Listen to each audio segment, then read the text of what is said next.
Hello everyone, kembali lagi bersama Miss Juliana Purba. Nah, pada video kali ini kita akan membahas mengenai soal-soal sistem koordinat kartesius yang terdapat di uji kompetensi 2. Untuk itu, ikuti video ini dari awal sampai akhir, oke?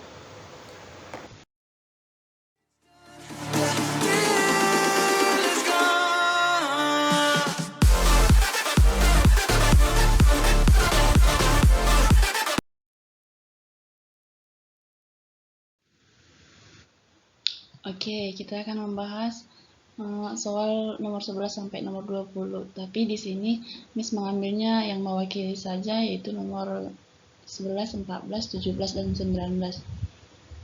Oke, langsung saja untuk soal nomor 11 sampai soal nomor 20 kita diberikan gambar ini. Nah, pertanyaannya garis-garis yang sejajar dengan sumbu X adalah, nah perhatikan di mana ini garis sumbu X. Garis sumbu X adalah ini kan. Ini adalah sumbu X. Nah, ditanya garis yang sejajar dengan sumbu X. Ingat definisi garis sejajar. Garis sejajar, dua buah garis sejajar disebut jika mempunyai jarak yang sama dan jika diperpanjang kedua garis tersebut tidak akan bertemu. Nah, kita perhatikan garis M ini. Apakah dia sejajar dengan garis X? Tidak, karena dia mempunyai titik temu di titik minus 5. Selanjutnya, apakah garis N sejajar dengan garis X? Tidak, karena dia mempunyai titik temu atau titik potong di 2. Jadi, garis M dan garis N tidak sejajar dengan sumbu X. Jadi, yang mana yang sejajar dengan sumbu X? Nah, berarti perhatikan garis K ini dan garis KL ini. Apakah mempunyai jarak yang sama? Apakah garis K ini mempunyai jarak yang sama terhadap sumbu X? Ya, dia mempunyai jarak yang sama dengan sumbu X, yaitu 31.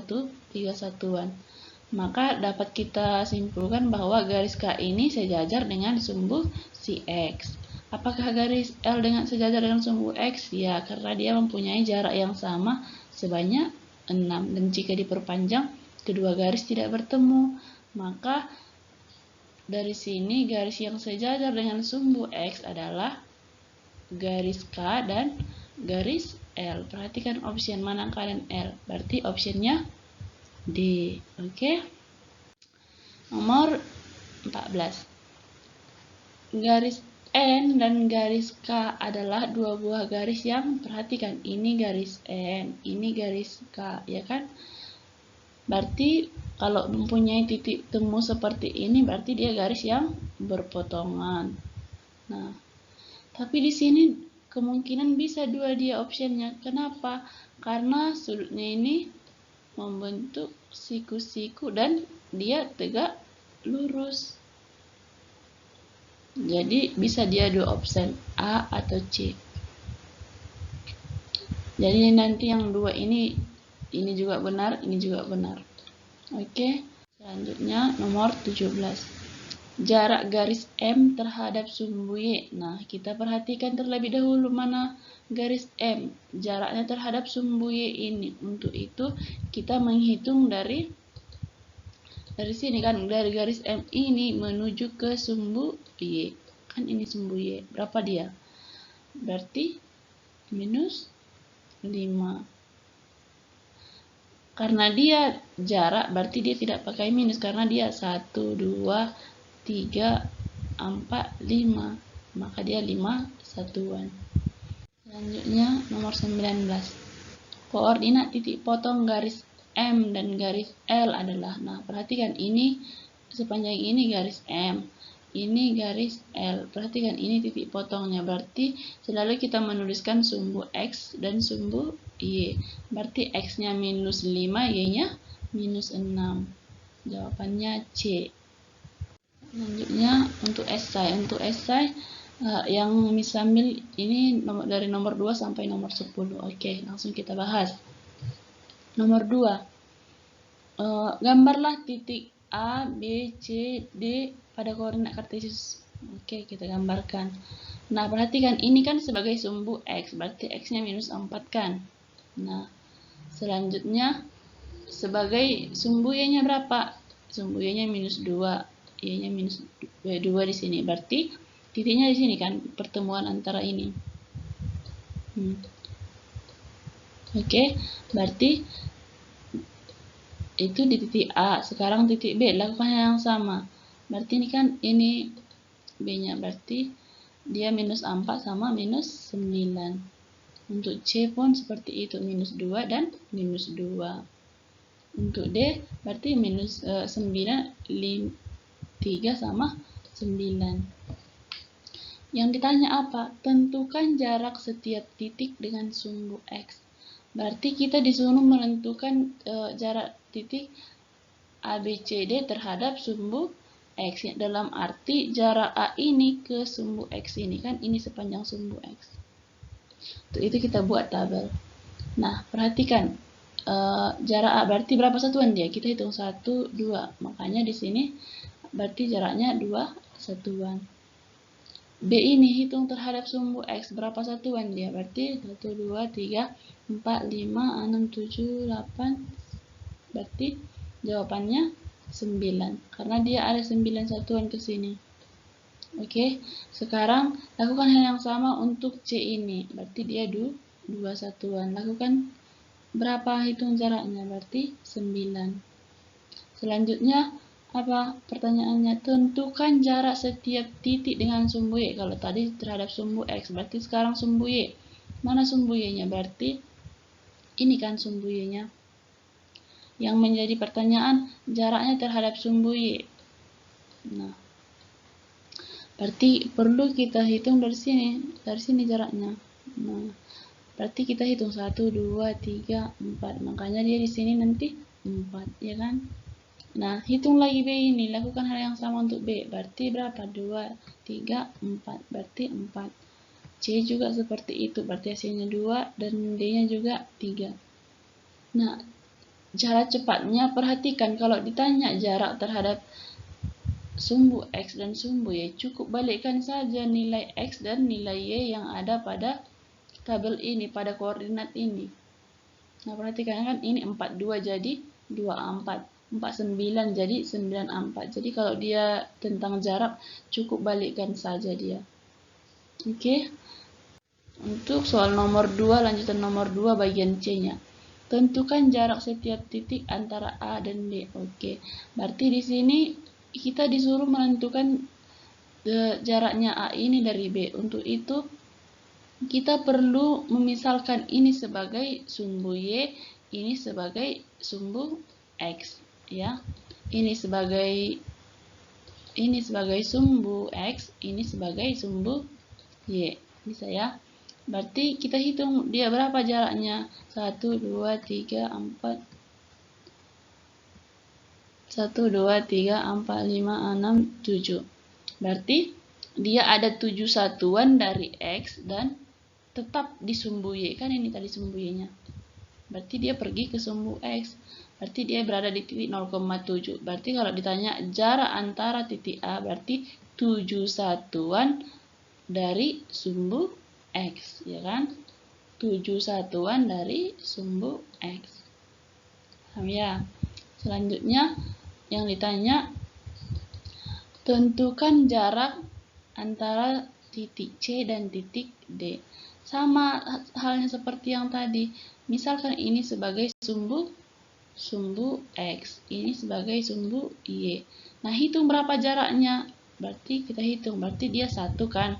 1, ini kan sumbu Y, berarti 1 dari sumbu Y. Berarti kita lanjut. 2, 3, 4, 5, 6, 7. Berarti dia berada di 1,7. Berarti kalau ditanya jaraknya, berarti 1 satuan dari sumbu Y, ya kan? 1 satuan dari sumbu Y dan 7 satuan dari sumbu ini X ya. Dan 7 satuan ke sumbu dari sumbu X. Oke. Nah, selanjutnya gambarlah 4 titik pada bidang koordinat yang berjarak sama terhadap titik A ini kan 3, minus 6. Berarti kita cari dulu di sini. Ini kan 3-nya. Minus 6-nya di mana? Ini kan. Nah, ditanya gambarlah 4 titik pada bidang koordinat yang berjarak sama. Dalam arti di sini yang berjarak sama, kita bebas, bisa aja satu satuan kita ambil, bisa aja dua satuan. Nah, di sini Miss ambil dua satuan. Dia ke sumbu X dia 2 satuan, ke sumbu Y dia ada 2 satuan. Seperti itu.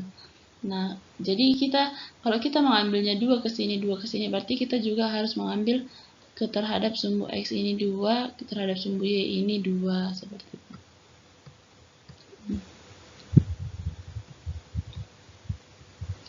Jadi Miss ambilnya itu 22 gitu. Selanjutnya nomor 4. Ada berapa titik yang berjarak 5 dari sumbu X dan 7 dari sumbu Y? Tentukan titik-titik tersebut. Oke. Nah, ini kan berjarak 5 dari sumbu X dan 7 dari sumbu Y. Nah, kita hitung, ini kan sumbu X tadi. Ini kan tadi sumbu X, berarti katanya berapa? Berjarak 5 dari sumbu X, berarti dari sumbu X ini kita hitung dia 5 ke atas. 1, 2, 3, 4, 5. Nah, dari sumbu Y ini katanya berapa? 7 kan? Berarti kita hitung dia 2, 3, 4, 5, 6, 7. Berarti 7. Berarti dia berada di titik ini kan? Sekarang tentukan titik tersebut, katanya berapa titik yang bisa. Berarti kan ini masih sumbu X. Berarti kita hitung ke sini dia bisa 7 dia. Kita hitung dari sini dia 7. Sampai ke sini dia bernilai 7. Nah. Sekarang hitung lagi dia 5 dari sumbu X. Nah, makanya titiknya di sini kan. Selanjutnya, hitung lagi dia dari ini kan masih tetap sumbu X. Berarti kita hitung 5 dari sini. Nah, makanya dia ke sini dia menjadi 7 kan? Selanjutnya, lakukan hal yang sama. Kita menghitungnya itu dari ini kan sumbu Y. Berarti tetap dia kalau dari sumbu Y dia tetap berjalan 7 satuan. Dan kalau dari sumbu X dia selalu berjalan 5. Paham ya? Nah, selanjutnya nomor 5. Gambarlah garis L melalui titik P ini yang sejajar dengan sumbu X dan tegak lurus dengan sumbu Y. Ingat garis yang tegak lurus itu. Perhatikan ini minus 3 terhadap sumbu X-nya kan minus 3. Perhatikan ini minus 3. Selanjutnya 5. Ini kan 5. Berarti titiknya pertemuan antara ini kan. Pertemuan antara ini dengan ini kan. Berarti titiknya di sini kan. Ya kan? Selanjutnya gambarlah garis L melalui titik P ini yang sejajar dengan sumbu X. Berarti ingat sejajar tadi itu dia harus bentuknya seperti ini. Dia harus mempunyai jarak yang sama dan jika diperpanjang sepanjang garis ini tidak akan bertemu. Oke, nomor 7. Gambarlah 4 titik yang memiliki jarak yang sama terhadap garis yang melalui titik A ini, B, dan tentukan koordinat keempat titik. Oke, kita terlebih dahulu menggambarkan titik A dan B. Oke, kita gambarkan. Katanya yang memiliki, nah kita hubungkan kedua garis. Kita disuruh untuk menggambarkan 4 titik. Berarti 4 titik yang memiliki jarak yang sama terhadap garis yang kita buat ini. Untuk itu kita perlu garis pembantu. Nah, disebut seperti ini. Dia berjalan 6 berarti 8 kan. Miss buat kotak seperti ini. Dalam arti ini sudah otomatis sejajar ke sumbu yang kita buat ini, ke garis yang sudah kita buat ini. Berarti ini berada di titik mana? Perhatikan ini minus 2, ini minus 2. Berarti dia minus 2 berada di situ. Ini berapa? Berada di minus 4 sama 6. Nah, ini kan udah berapa titik yang kita peroleh? Ini masih 1, 2, masih 2, yang diminta 4 titik. Nah, gimana lagi kita buat? Otomatis kita membuat lagi garis bantu, sama halnya seperti yang tadi, yang punya jarak yang sama dia. Kita buat garis bantu, kita naikkan dia satu lagi ke atas. Ini kan menjadi berapa dia? Nah, ini kan langsung berada di titik berapa dia? Di titik minus 3 sama minus 3. Nah, di sini juga dia naik. Untuk itu kita sudah memperoleh 4 titik. Jadi 1, 2, 3, 4. Seperti itu. Jadi jaraknya ini ke sini harus sama dengan ini perbandingannya. Soal nomor 8. Gambarlah 3 garis yang berpotongan dengan sumbu X dan sumbu Y melalui titik Q 2,7. Berarti ini kan 2,7, berarti kita tarik garis. Intinya dia harus berpotongan dengan sumbu si Y dan berpotongan dengan sumbu si X. Terserah kita mau menariknya garis dari mana. Yang penting syaratnya kita harus tahu harus berpotongan di 2 garis. Oke. Oke, untuk soal nomor 9. Jika garis K sejajar dengan garis M dan keduanya tegak lurus terhadap sumbu Y, apakah kedua garis tersebut memiliki jarak yang sama dengan sumbu X? Nah, perhatikan ini adalah sumbu X-nya. Jawabannya ini bisa ya, bisa tidak. Kenapa? Coba yang kita buat yang tidak. Misal ambil contohnya dua buah garis yang tidak sejajar dengan yang tidak memiliki jarak yang sama dengan sumbu X. Ini misalnya yang tidak ya. Nah, perhatikan ini kan sumbu ini M ini dan K ini sejajar, tetapi dia tidak memiliki jarak yang sama terhadap sumbu K, sumbu X ini. Kenapa seperti itu? Perhatikan ini ke sini kan 2 jaraknya, sementara ini berapa jaraknya? 5. Berarti dia tidak memiliki jarak yang sama. Nah, ini sebagaimana contohnya yang memiliki jarak yang sama? Ya, jika dia misalkan di garis ini dia. Nah, dia ini garis yang sejajar dengan sumbu X dan sama juga memiliki jarak yang sama dengan sumbu X, yaitu 2 satuan, dan ini juga 2 satuan. Seperti itu. Berarti jawabannya bisa ya dan bisa tidak. Selanjutnya nomor 10. Gambarlah 2 buah garis yang saling tegak lurus tetapi tidak sejajar dengan sumbu X dan sumbu Y. Oke, digambarkan 2 buah garis. Sampai sini dulu ya kita gambarkan. Oke. Kan sudah tegak lurus tetapi tidak sejajar dengan sumbu X dan sumbu Y. Oke. Kemudian hubungkan beberapa titik yang melalui kedua garis. Oke, kita hubungkan bebas. Kita menghubungkannya, kita hubungkan. Nah, kan titik ini yang kita ambil. Titik ini yang kita ambil. Oke, kita hubungkan. Kemudian hubungkan beberapa titik. Oke. Membentuk bangun datar apakah? Ada berapa banyak bangun datar yang terbentuk? Nah, perhatikan. Bangun ini dan bangun ini berbentuk persegi. Ya kan? Ini berbentuk persegi. Bangun ini semua berbentuk persegi. Selanjutnya, segitiga siku-siku. Ini bentuk dia segitiga siku-siku. Dari sini ke sudut sini. Kan membentuk sudut siku-siku dia. Nah, selanjutnya segitiga sama sisi. Perhatikan sisinya ini. Pasti dia sama sisinya. Jadi, bangun yang terbentuk itu ada 3, yaitu persegi, segitiga siku-siku, segitiga sama sisi. Thank you for watching this video. Jangan lupa like, comment, dan subscribe. Bye-bye.